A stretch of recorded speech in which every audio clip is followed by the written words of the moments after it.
Singapore went from a tiny island with zero resources to one of the richest countries on Earth in just 50 years. The average person there is wealthier than the average American. But in 1965, everyone thought Singapore was dead. We just got kicked out of Malaysia. We have no natural resources. We're smaller than New York City. Our unemployment rate is through the roof. We're surrounded by neighbors who hate us, and we have no army. Gentlemen, please, one crisis at a time. Which crisis should we solve first? All of them. Simultaneously. That's impossible. So, how did they pull this off? Well, before we get to the insane comeback story, let's rewind and see how they got into this mess in the first place. For centuries, Singapore was just a sleepy fishing village, nothing special. But in 1819, a British guy named Stamford Raffles showed up and said, "You know what this swampy island needs? A trading port." "But sir, this place is full of mosquitoes and pirates." "Exactly, it's perfect. Plus, look at this location, right between India and China. Do you know how much money we can make?" "How much?" "So much money." And Raffles was right. Singapore's location was absolutely chef's kiss. It sat right at the southern tip of the Malay Peninsula, perfectly positioned to control trade between the Indian Ocean and the South China Sea. Ships traveling between Europe, India, and China had to pass through here. It was like owning a toll booth on the world's busiest highway. Under British rule, Singapore grew rapidly. Chinese, Indian, and Malay immigrants flooded in, looking for work. The population exploded from a few hundred to hundreds of thousands. Singapore became one of Britain's crown jewels in Asia, a diverse, bustling port city, making everyone rich. Well, mostly making the British rich, but you get the idea. Everything was going great until... "Sir, the Japanese are invading." "Don't worry, young man. Singapore is an impenetrable fortress. We have the big guns. I'm talking massive, a 15-inch naval guns, pointed at the sea, and they are loaded with glorious armor-piercing shells. Do you know what one of those beauties can do to a battleship? It'll punch right through the hull like it's wet paper. We're just daring them to send their navy. Sir, they're coming from the north, through the jungle." "From the jungle? That's impossible. Everyone knows you can't move an army through the jungle. They're here, sir." "Oh, well, this is embarrassing." In February 1942, the Japanese captured Singapore in what Winston Churchill called the worst disaster in British military history. They were so confident the attack would come from one direction that they left their entire backside completely exposed. And that single blind spot cost them everything. Which brings me to something you're probably doing right now. See, right now someone could be watching everything you do online, and just like the British, you probably don't even see them coming. That is why today's video is sponsored by NordVPN. Here's how you get got. You walk into a coffee shop, connect to the free Wi-Fi, and start browsing. Seems safe, right? Wrong. Hackers can intercept your data on public networks without you ever knowing. Oh, look, someone's checking their bank account. Don't mind if I do. It's called a man-in-the-middle attack. Even on legitimate Wi-Fi networks, someone like Derek could be intercepting your unencrypted data.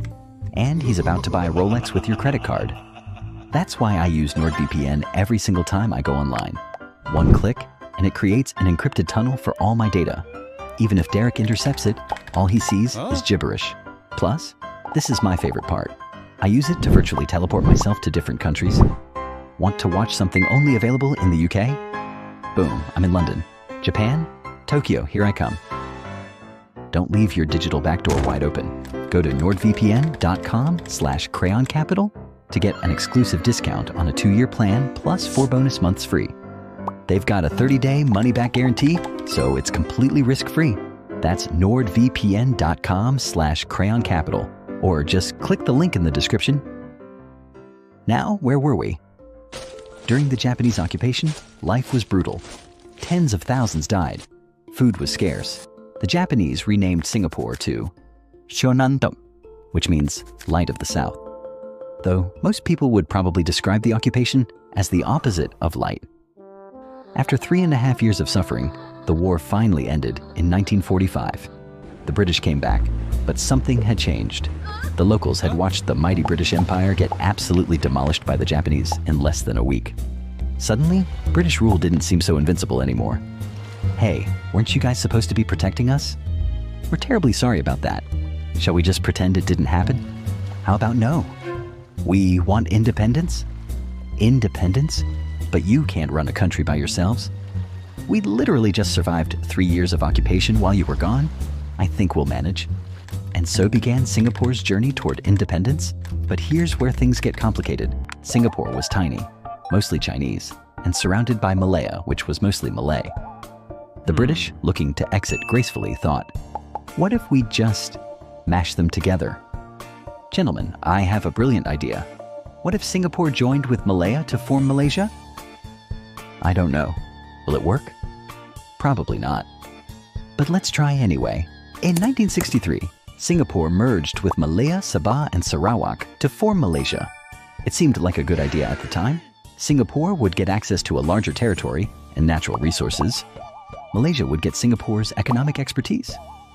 Everyone wins, right? Wrong. Almost immediately, tensions erupted. The Malaysian government, dominated by ethnic Malays, wanted policies that favored Malays.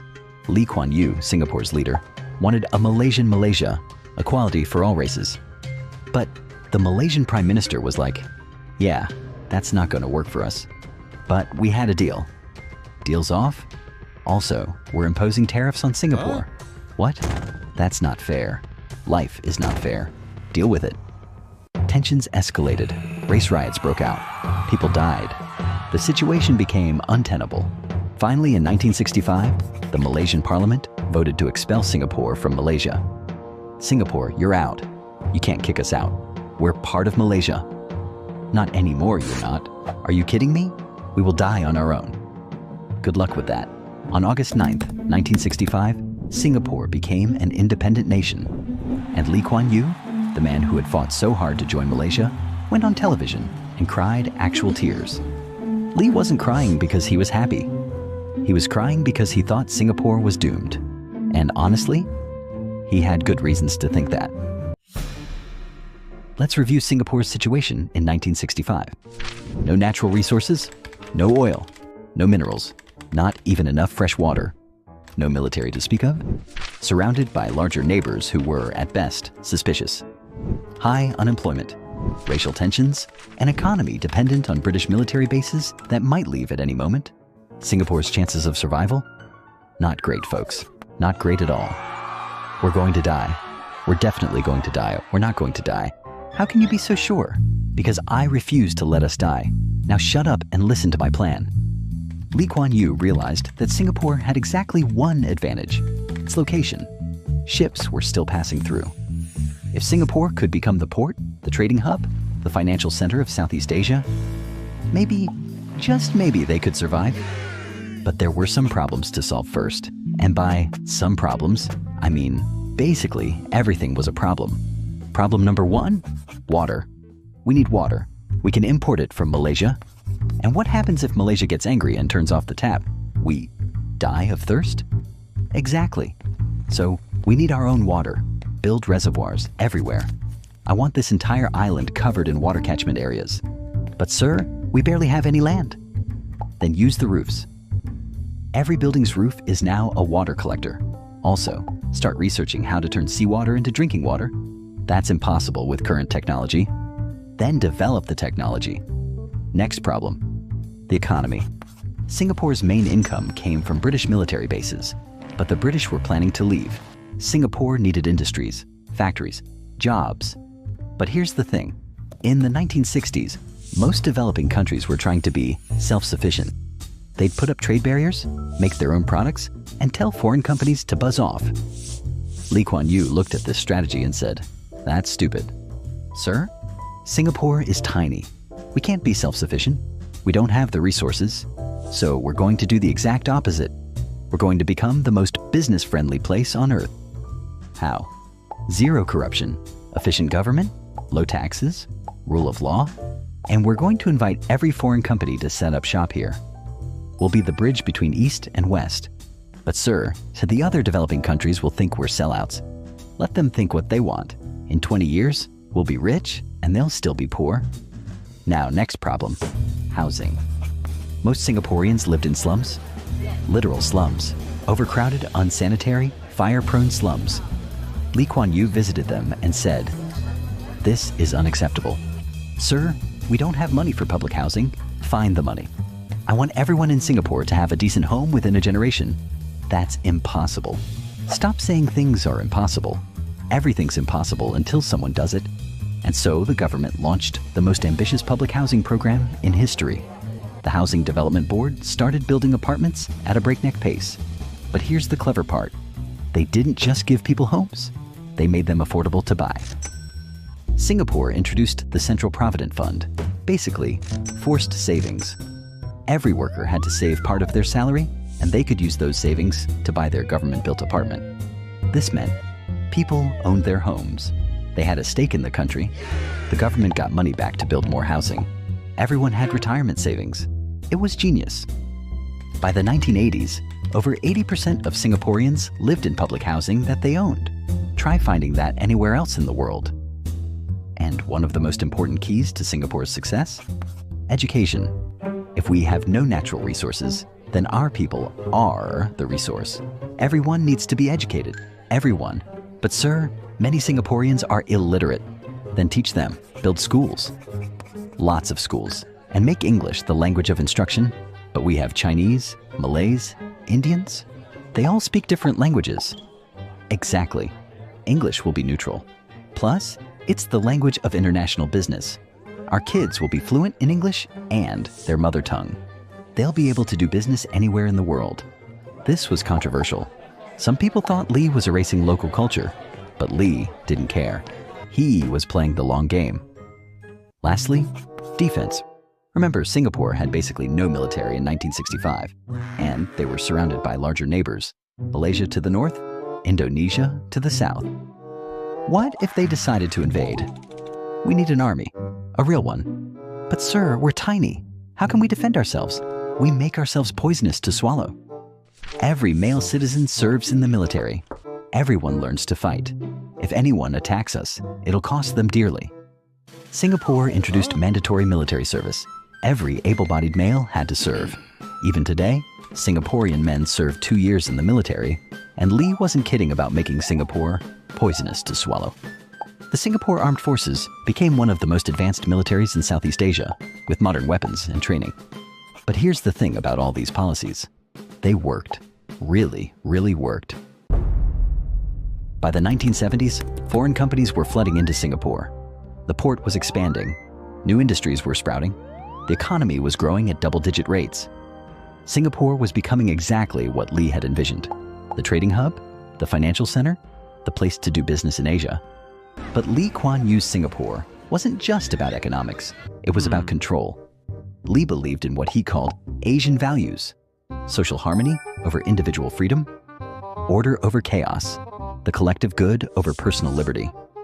This meant strict laws like really strict, chewing gum, banned, littering, heavy fines, vandalism, you might get canned. The government controlled the media and kept a tight grip on newspapers and TV. Even Lee's People's Action Party dominated elections, limiting political opposition. Western countries criticized Singapore as authoritarian. Lee's response? Look at our results. Clean streets, low crime, booming economy, high literacy. Maybe your Western liberal democracy isn't the only way to run a country. But what about freedom of speech? You can have all the free speech you want in a failing country. Or you can have prosperity and order. Most people choose prosperity. Next question. Was Lee right? Was he wrong? That's a debate for another time. But here's what's undeniable. It worked. Singapore went from third world to first world in a single generation. By the 1990s, Singapore's GDP per capita exceeded Britain's, the country that had colonized them. Let that sink in. The slums were gone, replaced by gleaming high-rises. The port was one of the busiest in the world. The airport was world-class. The economy was diverse and robust. Singapore had become what economists call an Asian tiger, along with Hong Kong, South Korea, and Taiwan. And in 2015, Lee Kuan Yew died at age 91. The entire nation mourned. People queued for hours to pay respect. Whatever you thought of his methods, you couldn't deny his results. He had taken a tiny, resource-poor island that everyone thought was doomed and turned it into one of the most successful countries on Earth, with GDP per capita higher than the United States. Not bad for a country that was crying on TV in 1965. Yet, Singapore still faces challenges. The country is aging rapidly. Birth rates are low. Housing is expensive. The government is trying to maintain its strict social control in an era of social media and globalization. And there's always the question, what happens to Singapore's unique model as the founding generation passes away? Only time will tell. But one thing's for sure, Singapore's rise from zero to hero is one of the most remarkable stories in modern history. A tiny island with no resources became an economic powerhouse in less than 50 years through sheer will, smart policies, and a leader who refused to accept failure. We had no choice. We either succeeded or we died. And succeed they did. So the next time you hear someone say something is impossible, just remember, Singapore was supposed to be impossible too.